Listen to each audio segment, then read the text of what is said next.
Hello, everyone. This is Driftwood Conversations, and I'm Hillary Sloan. Today, I'm sitting down with Julie Daniels. Julie is an artist who works across acting, writing, teaching, and voice and speech. She teaches in the theater department at Los Angeles County High School for the Arts, where she helps young performers connect imagination and vulnerability to the physical craft of voice. Breath, diction, articulation, projection, all of it in service of truth. In our conversation, we move through what it means to be an artist now and what it means to keep a nervous system intact while the world keeps accelerating. We talk about the responsibility of the artist and how story lives in the body. We talk about family dynamics and speech patterns and the way feelings want somewhere to go so they do not quietly run your life. Julie also shares the work she has been doing as a writer, including her screenplay about Biddy Mason, a woman whose story deserves to be wildly known. This is a conversation about courage, language, and the deep relief of talking with someone who is willing to stay curious. Okay, so hello. Hi. Hi, Julie. Tell me your full name. Julie Daniels. How do you describe yourself? What do you do? That's a big question. I would need a little bit more specificity in that. I do and I am a lot of different things. Happy to address what's the most relevant aspect for your audience. I know you're an actor, writer, a voice coach. Is that how you describe yourself? No, I describe myself as an artist who practices in those particular disciplines according to the opportunity that's in front of me. That's wonderful. What are those opportunities? Where do they come from? From clients, from From auditions? clients and yeah, I also teach at Los Angeles County High School for the Arts in the theater department. So I'm a part-time teaching artist there, teaching voice and speech to high school sophomores in the theater program.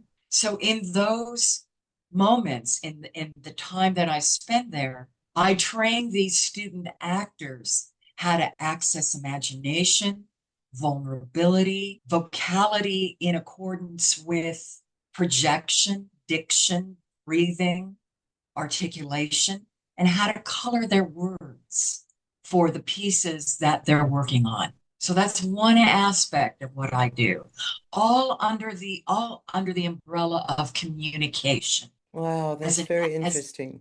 yeah. So as an actress, I also employ those modalities of speech and emotional connection, but it's in my own professional avenue. So I definitely want to go back to this a little bit later, but before we Okay, get there, sure. where were you raised? Where did you grow up? Los Angeles. Okay. Yeah. Did you always feel that this would be your calling? As far back as I can remember, yes. So I'm looking at about age 7. Ah, and how did that show up for you then? Well, my mother, God bless her, was an actress and that was her first profession. And it looked expressive and glamorous and great fun. And I connected with that and found that I had aptitude for it, interest in it, passion for it. It was a way of expressing the inexpressible using character. What is your chosen outlet for that? Is it theater? Is it movies? For many, many years, it was theater, and it still is to a certain degree. And then at some point, I wouldn't say a different turn, I took maybe a left turn and began writing because I wanted to have more creative control over my artistic expression. And acting doesn't always offer that. Writing does. It's an equally challenging profession, but at least I'm the one that's creating it. Mm-hmm. As actors, we interpret material. As writers, we create material. To do both is very empowering. So, but I found that I'm very interested in history, particularly women's history. So I found that as I was writing about these these characters from history, it empowered me. It made me feel alive, and I could create drama around their lives that gave these particular women in history that I was interested in. It gave them voice. And then did you perform in these shows? Somewhat, yes. And then there are also, I moved from, at least for now, from playwriting into screenwriting. I went back to school and got an MFA, Master of Fine Arts, in playwriting. And then I came back to LA, funnily enough, and started screenwriting. Turned these pieces into screenplays. And one of them is an original screenplay, the one that got optioned recently, Healer's Walk, about Biddy Mason. I don't know the name. Tell me about her. Biddy Mason was a slave in the 1840s, and she walked, imagine this, walking 2,500 miles. She walked behind her master's wagon from the South, from Mississippi, to Los Angeles, walked it to win her freedom. She was a healer, she was a midwife, she made medicine from plants. She was an empowered being in the midst of her slavery. And when she got her freedom, she started buying and selling real estate in downtown LA and became one of the wealthiest women in Los Angeles history. That's wonderful. You must love characters like I that. do. I love them and I love doing the research. I love finding out about these people. I love listening because I'm also, as we talked about, a voice and speech teacher. I love dialogue, different voices. That's sort of my way in when I connect with the voice, with the vocality of each character. That's fun for me. I love that. Yes, it would be fun for me too, actually. Yeah. I used to do wardrobe and a lot of period wardrobe, and I would give each piece a character. And that made me realize I really wanted to write because what somebody wears is so much an expression of who they are. I agree. Yeah. Putting on the shoes and the clothes of that character. Oh, that's fun. It was fun. So how do you discover these characters? Where do you go for your resources, for your inspiration? Well, when I went back to school to get my degrees, first my whole education up to a certain point had to do with acting. I went to the Royal Academy of Dramatic Art in London. I studied here for many, many years in LA, theater. I moved up to Seattle. I did theater up there and voiceover work. And then at this certain point when I started to write, I went, I really need training in this area. I want to know more and how to really develop this craft of writing. So I went back to school. I finished my BA in creative writing, and I found Biddy Mason there. I was in a class where the instructor was talking about cultural icons of New York and LA. And she brought up Biddy Mason. I had never heard of her. I'm from LA. And so she was talking about her life and the heroic aspect of her life, taking this walk all the way across the country as a slave and what she did to sustain herself and the other people that she was traveling with. And then she said, wouldn't it be great if someone made a movie about her? And she looked at me.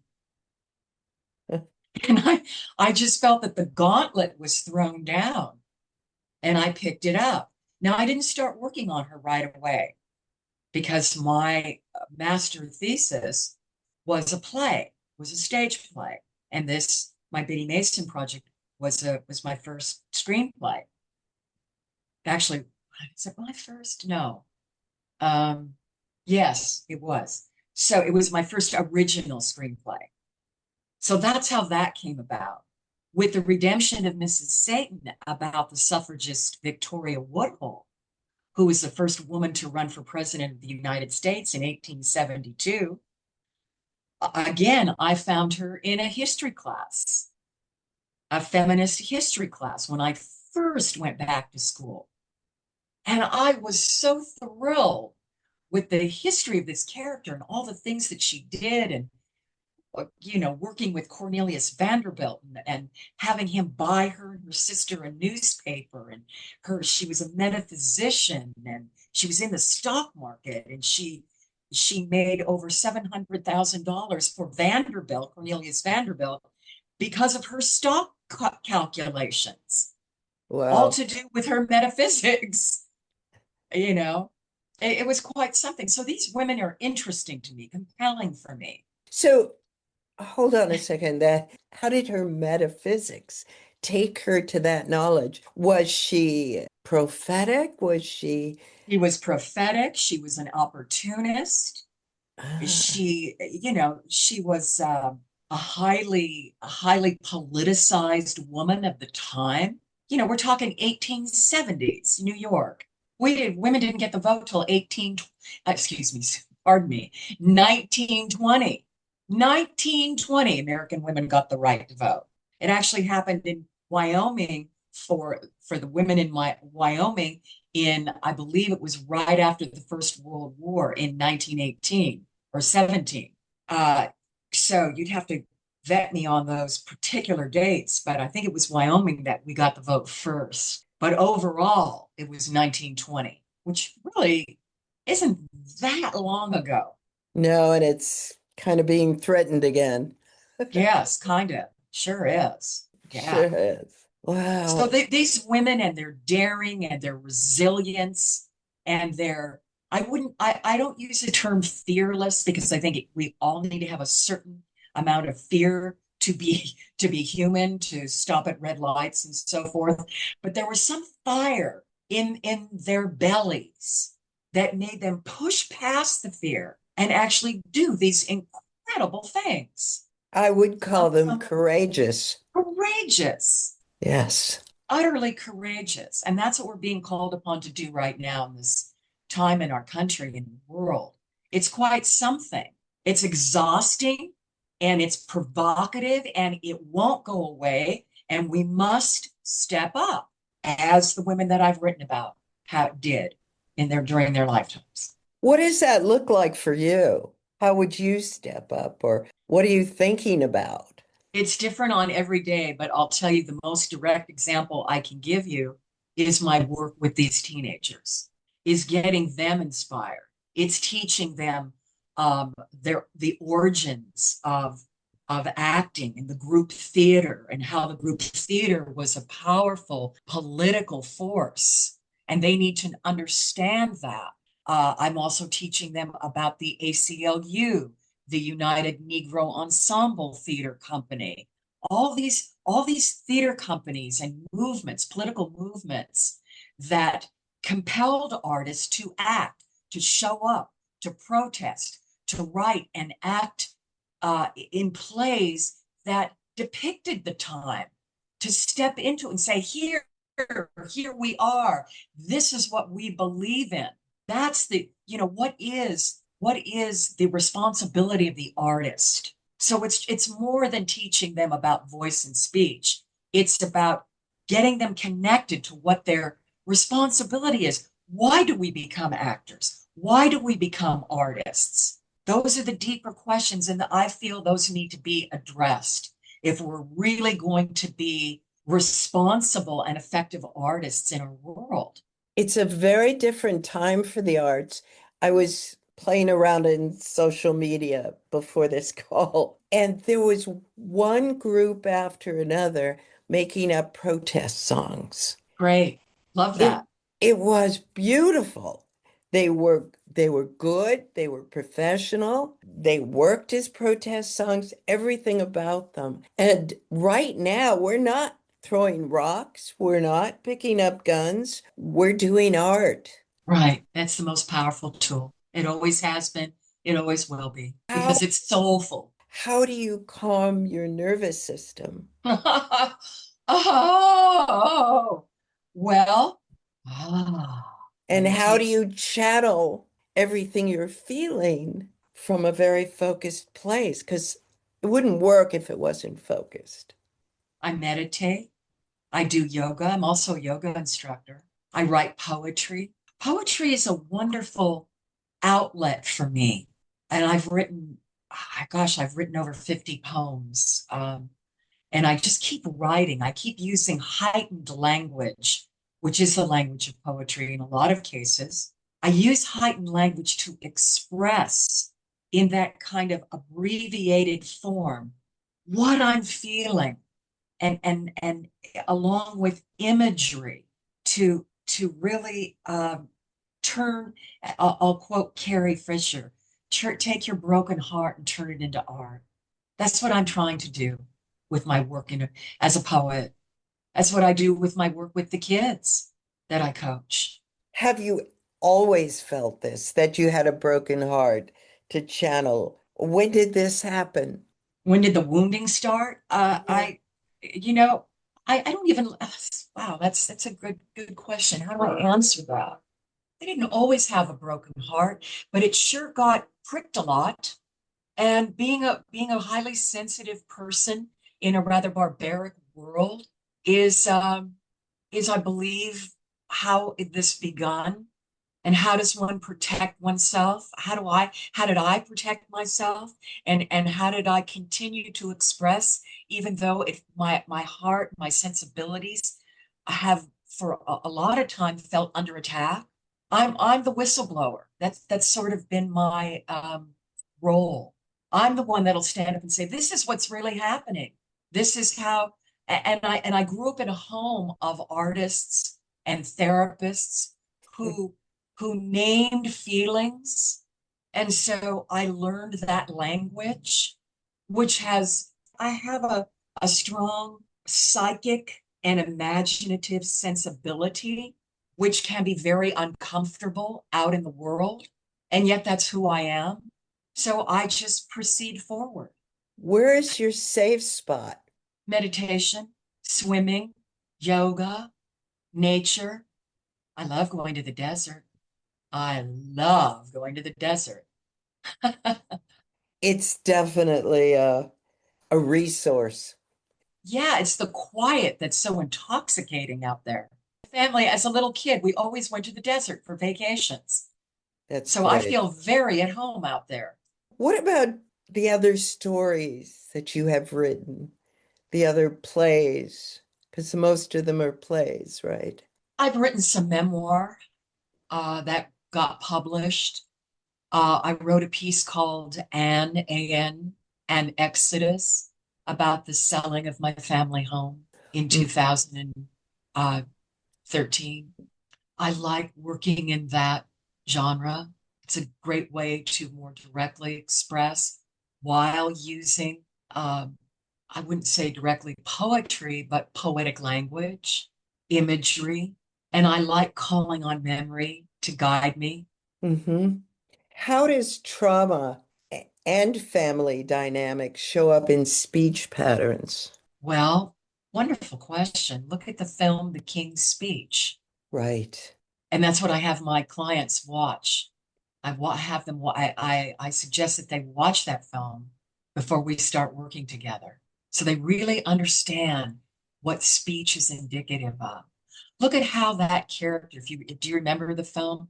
If you look at that character and how he related, or actually didn't relate very well at all with his father, what that did to his speech. Hmm. And then when he got a mentor, a teacher that really was interested in him as a human being, then he was able to see what happened, to understand in his body and in his spirit the effect it had, and then how to move forward. Yes, with those silly diction exercises and the tongue twisters and all of that. But those are just outer.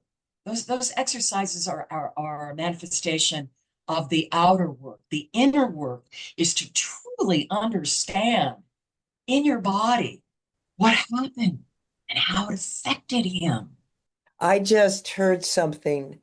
Um, it was kind of guidance given by a speaker, a public speaker, and it was live the feelings and let go of the story. Huh. Okay, that's quite a challenge, but yeah, sure. And to understand, and as storytellers, you know, how do you, because we keep telling ourselves stories, but we're also so creative that those stories become part of our life. Right, right. And on a healing basis, you need to go under the story and almost what? Discharge them, neutralize them somehow, Or find an outlet for them because find an outlet. yeah, because they are stories. So they want to live somewhere. So instead of having, the 5-year-old story guides your adult life, just like in the King's Speech, when the character of the speech coach says, you don't have to, and I'm paraphrasing, you don't have to live the story that ruled your life when you were 5.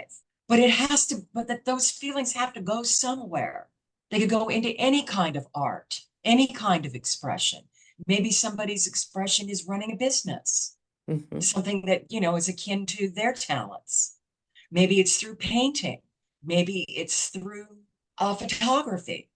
Everybody has their own talent. Maybe it's cooking. The stories want to live. You have to They find a do. place. Yeah, yeah. And so you have to find a place for them to have a full existence, just not ruling your life. So that takes soul work. That takes discipline. Do you teach that to your students also? That's a little deep for them at 15 and 16. It can't be as direct as I just said it to you now because they haven't reached that level of maturity. We were working on sonnets yesterday in class. Hmm. Sonnet 29, went in disgrace with fortune in men's eyes. I all alone beweep my outcast state. So we got to get in there. We got to get in there, feel how the lines, where do they live in your body? How do they affect your speech? That's what I want them to get to. The other part is a little too heady for them. Maybe when they're 25. Have you encountered a student that was just beyond their years? Oh yeah, that's great fun. That's great fun. Yeah. And what I have to do, sometimes, I'll see a student, I'll work with a student that really is supremely talented and seemingly, get that word, seemingly mature for their age. And I'll talk to them actor to actor, and they'll get it for a few minutes, and then boom, really bright, talented kids. And are they far beyond their years? And I would say momentarily, yes. I had one student, African American student, uh, was playing her grandmother. I said, how does your grandmother move? How does your grandmother speak? Let's connect it to text. And she started playing. It was wonderful. And here she was, a little, Cicely Tyson right in front of me. It was so thrilling. And then she caught herself acting. And and I just, want to tear my hair out. But she's a kid. So there Yeah. has to be patience and compassion with that. And, that's where my own teaching professionalism has to come in. So you've also created courses. I have. Tell me about them. Well, part of my master's thesis was I created a course called The Family Dynamic, The Shadow on Stage. And what that was I took two playwrights that I really admire, Paula Vogel and Edward Albee, from Edward Albee, Who's Afraid of Virginia Woolf. Paula Vogel, she won a Pulitzer for the play How I Learned to Drive. They both deal in family dynamics and they dramatize those relationships. And so I wrote a paper about contrasting their particular forms of writing, how they dealt with family drama in their writing. And then I created a course after my master's called Family Dynamics in Dramatic Literature, where I pulled several plays. How I Learned to Drive was one.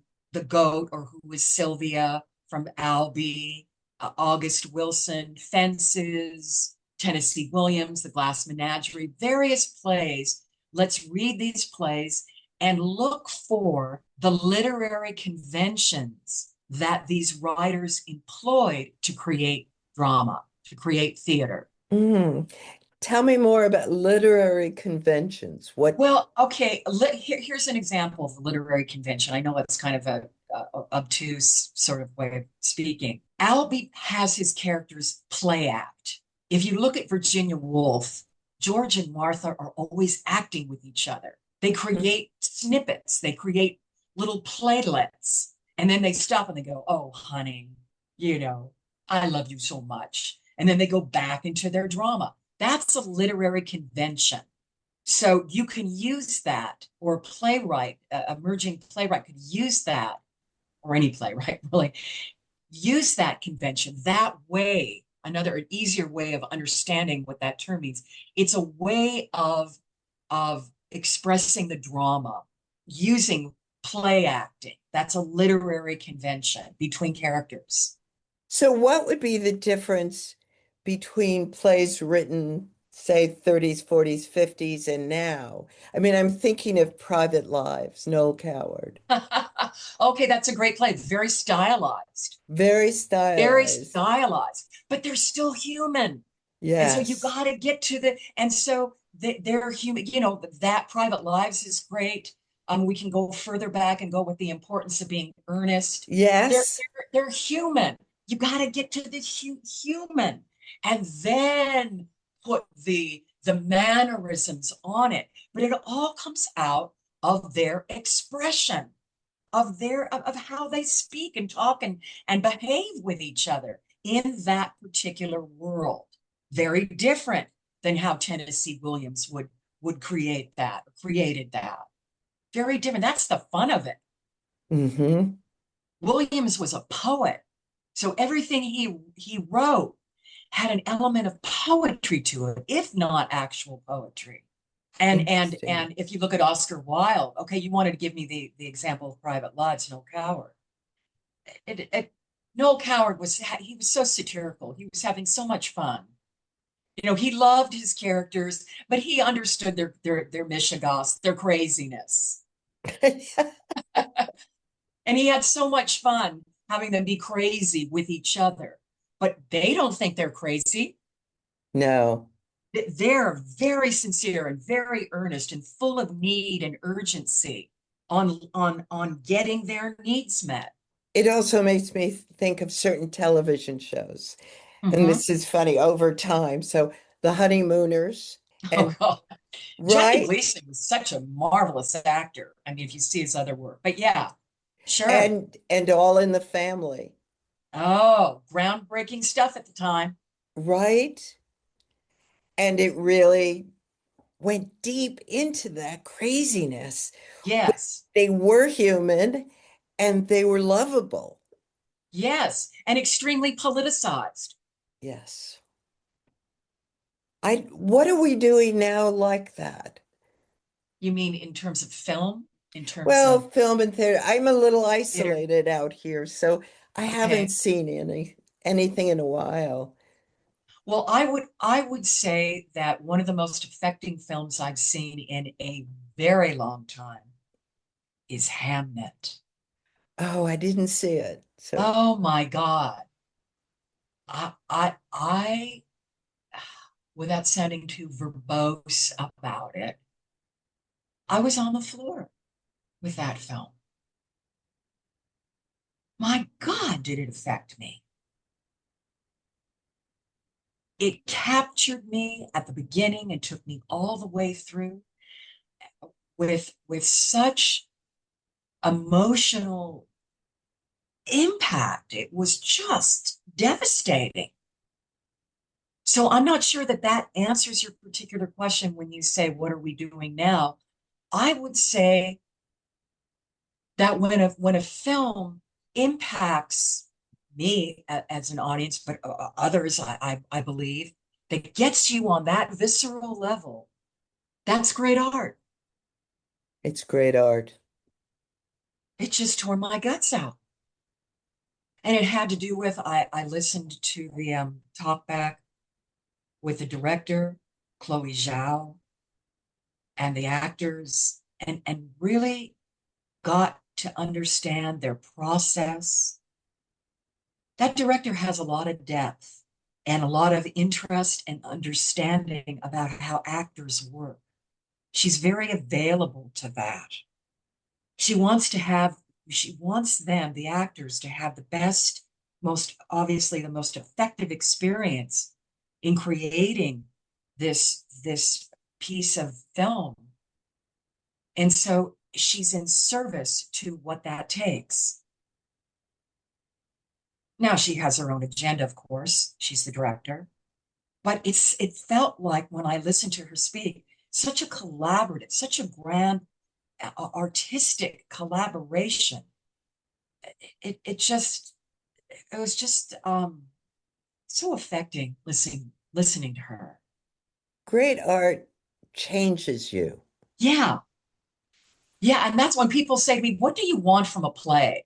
When you go as an audience, what do you want from a play? What do you want from a film? I want my life to change in 2 hours, not including intermission. I mean, I want to be moved. I want to be triggered. I want to be provoked. I want to have somebody say, think about this differently.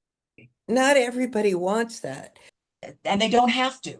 There's Right. a lot of films out there that don't do that. They make you feel good or Yeah, and you, I'm all for feeling good.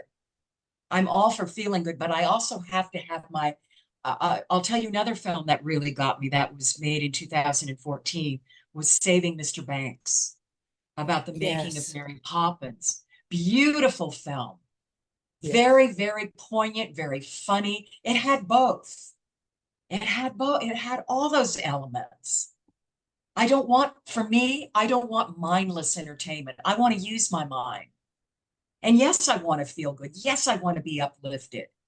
But part of how I get to that place is through the engagement of my mind, of my spirit. Hmm. I don't think you could do less. I mean, there are people that don't, even in our conversation right now, you've gone so deep and so wide and so high. I mean, I don't know other words to describe it. I love these kind of conversations. That's why I'm doing this. Thank But you. you don't always get that.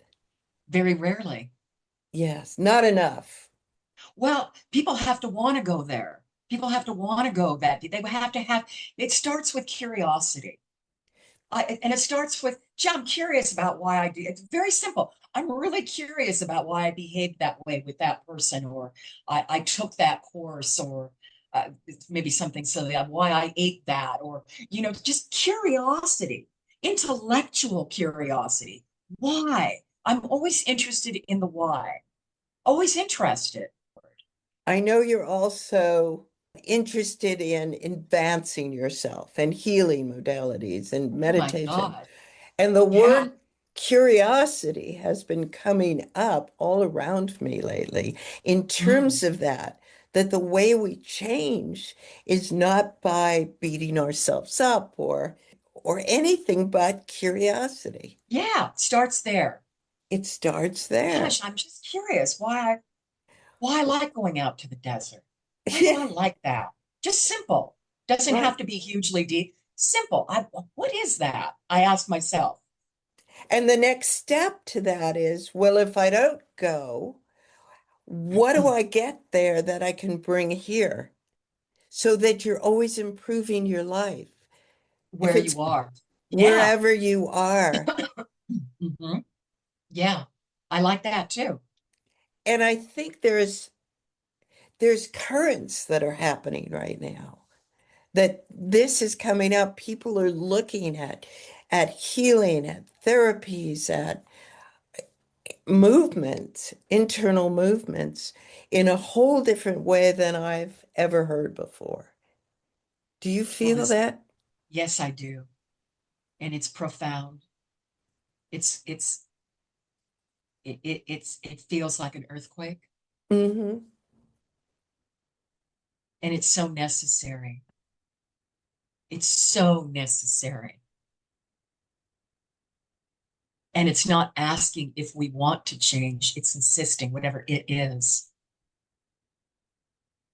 Sort of like the pandemic, you know. Boom. It was a pronouncement Right. from the earth.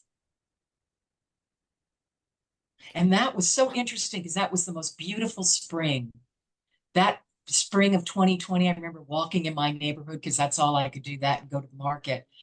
Is just the blooms in 2020 were magnificent. The air in LA was so sweet and quiet. It was quiet. Wow. What part of LA are you in? I'm in the San Fernando Valley. I grew up there for Yeah. a little part of my life. That's right. It's an interesting place. Hmm. I mean, thinking about characters, when Hmm. we moved there, it was 1964, and there were people in the San Fernando Valley that wore gold lame pants, rollers, Victoria, no, it wasn't Victoria's Secrets, it was Frederick's of Hollywood. Fredericks of Hollywood. Yeah, The I remember. slippers with the fuzzy stuff. Right. I was at time. And it was, yeah, Yeah. it lasted a long time. I saw that costume exist for long periods. Hmm. Uh, yeah, there was, oh, the movie LA, it was LA Story. Love that film. So much fun. And said was so full of humor and joy and love for LA. And it was crazy. It was so much fun. Love that. I do too. And they did Yeah. that. They took Yeah. these characters. I think it was the landlady in one of the apartments that, for me, depicted that. I don't remember her wardrobe, but that was the character. Do you remember And the the? earthquake in the restaurant while people were having their half calf decaf coffees. And Steve Martin's girlfriend who was hopping up and down. She was so much, oh God, it's so fun. Yeah. So you can be satirical uh with point, I mean, and juxtapose that with poignancy and just that's intelligent comedy. That's intelligent comedy. What are you working on now? Trying to stay sane, Yes. trying to stay sane. I'm looking at all the poems that I've written and contemplating putting together a chapbook. You know are you familiar with that term?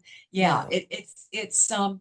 it's a compilation. It's like a book, but a book of poetry. And so looking at the poems that I've written and organizing them, and my artistic brain hates to do that, organization. And so, but it's necessary if you want to evolve in your artistic practice, you have to get organized. So that's one of the things I'm doing. I have, as I said, I have the screenplay about Biddy Mason has been optioned. It's now making its way over to Focus Features to be looked at and reviewed. So I'm involved in that. I have a producer looking at the Redemption of Mrs. Satan screenplay about Victoria Woodhull. She's looking at that. And that just happened last week. Things change all the time. So if when we talk again and you say, well, what's going on? It all shifts and changes. What is your overall view of right now, the present? In terms of what? Well, we talked about it. We've been touching on it, how things are changing, how they're changing fast, how it's hitting the nervous system. but there's new language coming up. People are very creative. How do you see your world in this current framework? I don't know yet. I'm That just might be trying. good. I just don't know. That's so, yeah, that's my gut answer. I don't know. I'm trying to calm my adrenals. I'm horrified at the violence. And I go from enraged to horrified to exhausted to feeling a bit better after I swim or meditate, and then going, okay, how do I get into action? I get into action by calling senators and telling them my disgust with the way they've voted, or I make a donation to help the citizens of Minnesota. That's part of my activism. When I get involved in an actual practice of activism, doing those things, calling senators, making donations, I feel better. I feel like I'm contributing something of value when I put a piece of art into the world, as in a poem, or send a screenplay to a particular producer that has an interest in my kind of work. I feel like I'm involved and moving forward. And sometimes just sitting still and asking the higher power within me, what where do I go? How do I function with all this discord? Sometimes the most comforting and effective answer is just be with it. Just be with it. Maybe there's nothing to do right now except just to be with what's happening. Hmm. We have a hard time. I know I do. As Americans, we have such a hard time with just being with ourselves. We had to during the pandemic. There was no other option. So hopefully we're a little bit more practiced in how to do that. Or maybe this is, all the things that have been happening are not so gentle reminders. I journal a lot about how I feel, where I'm at. But a lot of people are talking about the nervous system and calming it Yeah. down. I think for me, it's talking to my rabbits and the Oh, okay. roadrunners. That's one thing I know to do. Are they still getting under the hood of your car? Not right this moment, but who Okay. knows? The squirrels are back. They were gone for a while, Yeah, and now they're back, and they're the most destructive. I They, know. They nibble at my plants. It's really irritating. oh, That really, they pulled the stuffing out of my pillows, my yeah, outside yeah. pillows. It just, yes, unacceptable behavior. I know, I try to tell them, but they don't listen. No, they don't. They're pretty stubborn creatures. Yeah. But I think a lot of people are looking at new ways, changing diets, introducing different, supplements to help right now. And keeping the news to a minimum. We want to be informed. It's the responsible thing to do so you can understand and take action. But then Hmm. it's just a boundary. I've had enough for today. And my experience has shown me that if I stay off the news for 2 or 3 days, I don't miss a lot.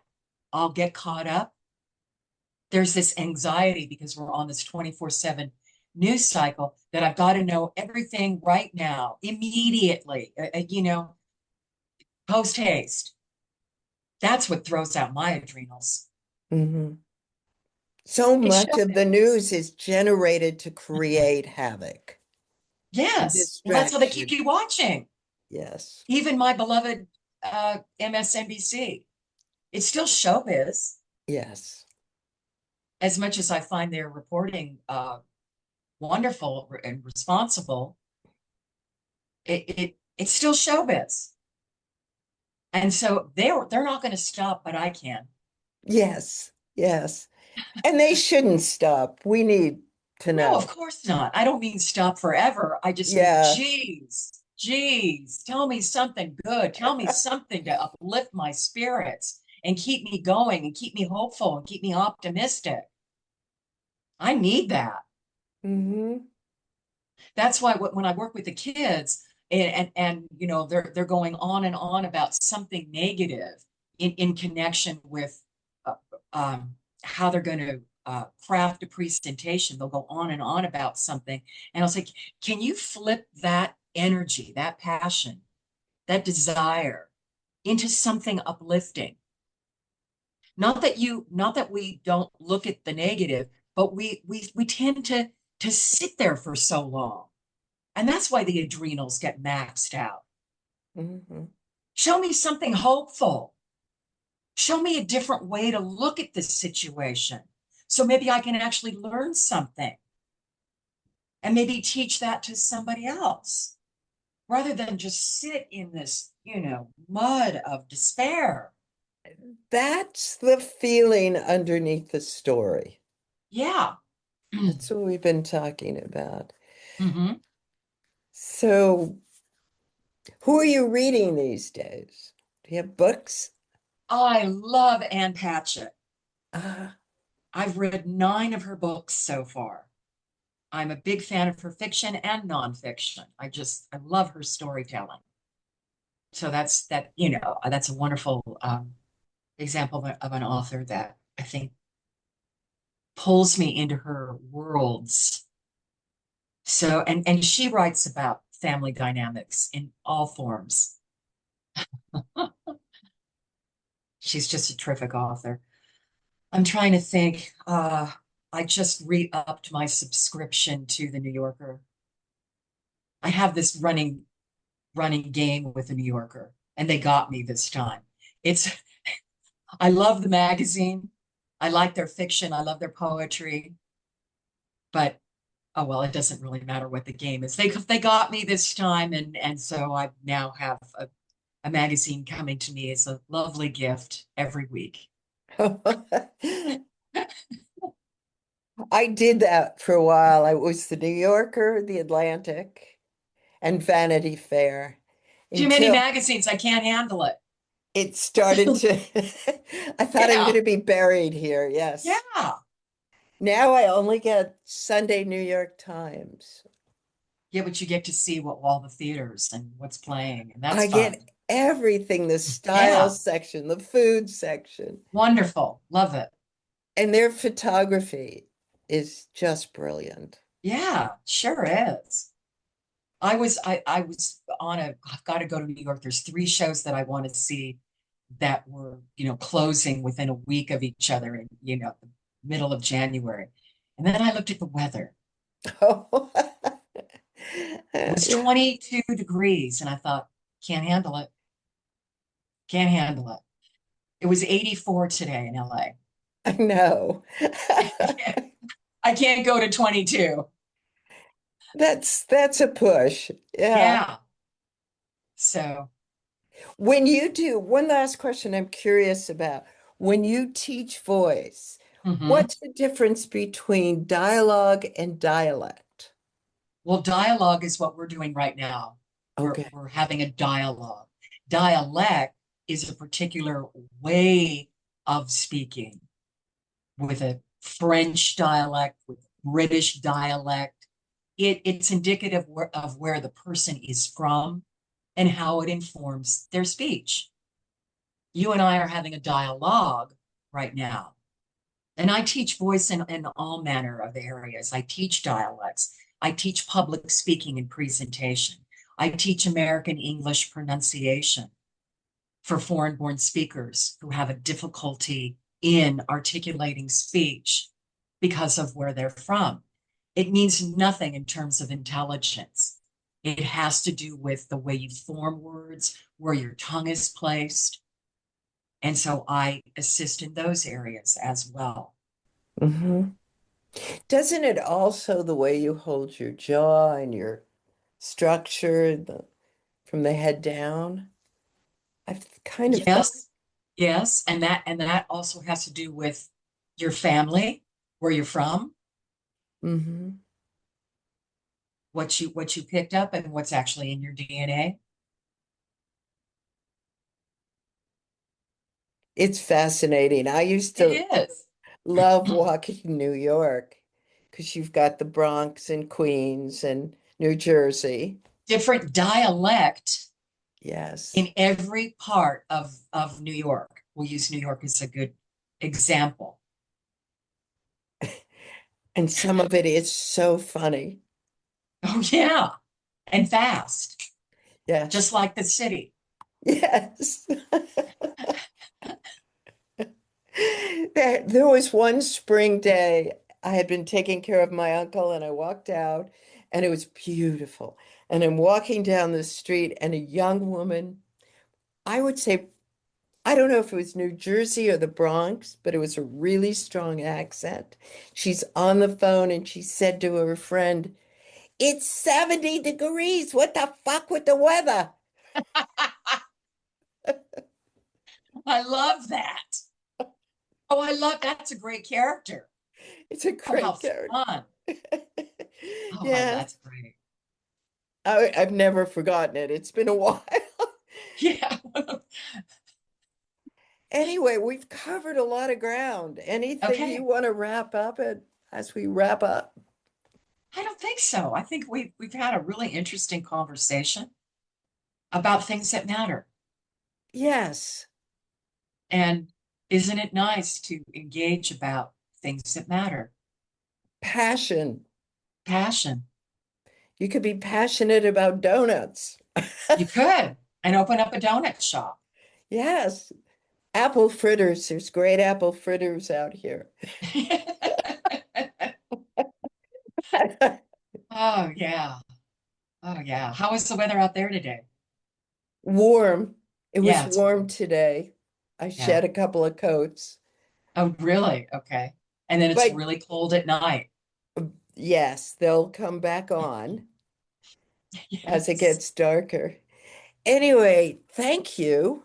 Thank This you. this was wonderful. Yeah, I think so too. Julie and I covered a lot of ground, but what stays with me is how she holds art as a living practice, not a performance, not a pose, but a place where feelings can go, where story can be shaped, and where the inner life can be honored instead of denied. We talked about curiosity as a beginning, about how the nervous system needs boundaries, and how it helps to step away from the constant news cycle long enough to remember your own mind. We also talked about teaching young people and how the work is never only technical. It is about responsibility, imagination, and what it means to create something that has integrity. You can find out more about Julie in a link in my Substack post. And you can find more from me on Substack at Driftwood Conversations, where I share reflections, photographs, and notes from the making of these episodes. If you'd like to support the show, subscribing, sharing the episode, and leaving a review helps more than you might think. Until next time, take care of yourself, take care of each other, and keep finding your way back to what matters.